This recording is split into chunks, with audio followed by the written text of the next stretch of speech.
Di pertemuan kali ini kita akan membahas materi ke-10, yaitu mengenai asam dan basa ya. Oke, jadi di dalam materi ini kita akan melihat apa itu asam ya, basa, kemudian teori Bronsted-Lowry, dan kekuatan asam basa, konstanta disosiasi, disosiasi air, skala pH, ya. Kemudian reaksi antara asam basa ya, kemudian titrasi asam basa ya, yang dulu pernah Anda lakukan eksperimennya di SMA ya, mungkin sebagai ujian ujian praktikum ya. Oke, kemudian yang terakhir adalah penyangga ya. Oke, kita mulai dari asam basa ya.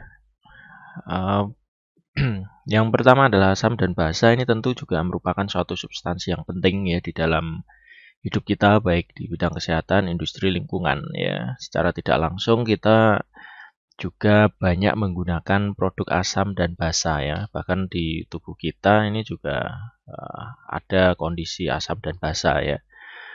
Oke, kita mulai dari asam dulu ya. Karakteristik umum dari asam itu biasanya memiliki rasa asam ya, karena dia rasanya asam atau masam ya, dia disebut asam ya. Contohnya lemon ya, ketika Anda memakan lemon, rasanya itu ya bisa membuat kita menyipitkan mata ya, karena rasanya yang asam ya. Anggur ya asam tapi tidak sekuat lemon ya. Kemudian yogurt ya.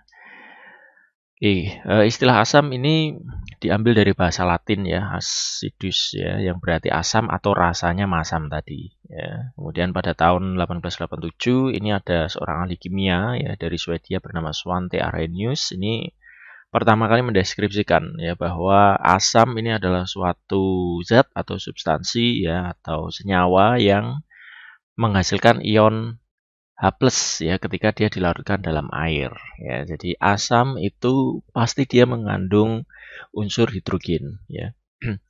Nah, kemudian yang terpenting lagi adalah asam ini merupakan elektrolit ya. Kenapa? Karena ketika dia dilarutkan dalam air dia terdisosiasi ya menjadi ion ya. Salah satunya adalah ion H+ ya, karena dia asam tadi ya mengandung unsur hidrogen ya.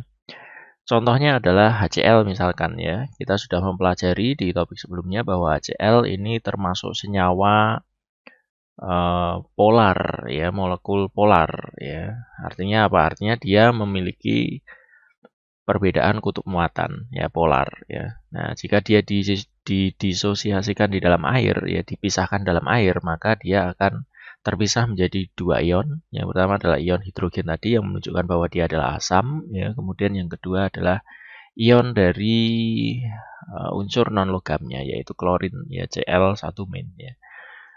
Oke, nah asam ini ketika dilarutkan dalam air dia membentuk ion seperti ini ya, dan dia bisa mengantarkan listrik ya. Jadi dia tergolong ke dalam elektrolit ya, meskipun nanti ada asam kuat, asam lemah ya, yang berarti dia elektrolitnya juga bisa kuat, bisa lemah ya.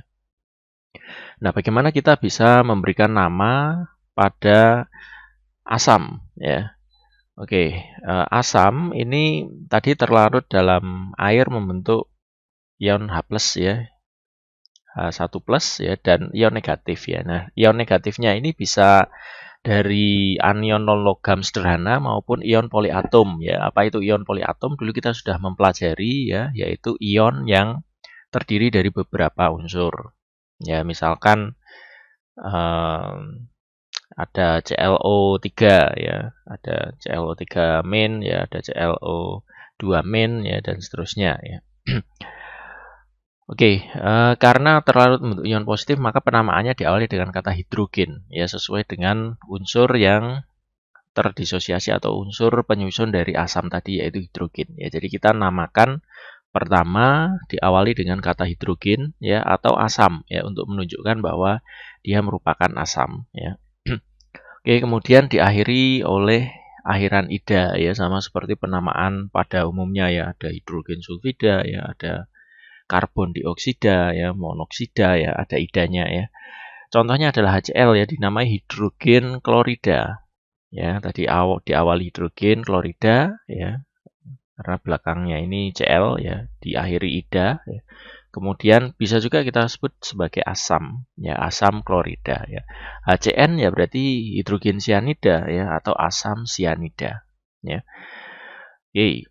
Nah, di sini yang perlu kita cermati adalah halogen ya. Halogen itu golongan berapa? 7 ya, 7A ya. Oke, jadi halogen ini dapat membentuk lebih dari 2 asam ya, yang mengandung oksigen ya. Jadi oksigen ini bisa membentuk lebih dari 2 jenis asam ya. Contohnya ini ya. HClO tadi saya sudah menyebutkan ya, ClO ya. ClO ini bisa ClO3 ya, bisa ClO4 ya. Nah, ketika anionnya ini terbentuk dari oksigen, kita menambahkan akhiran at ya.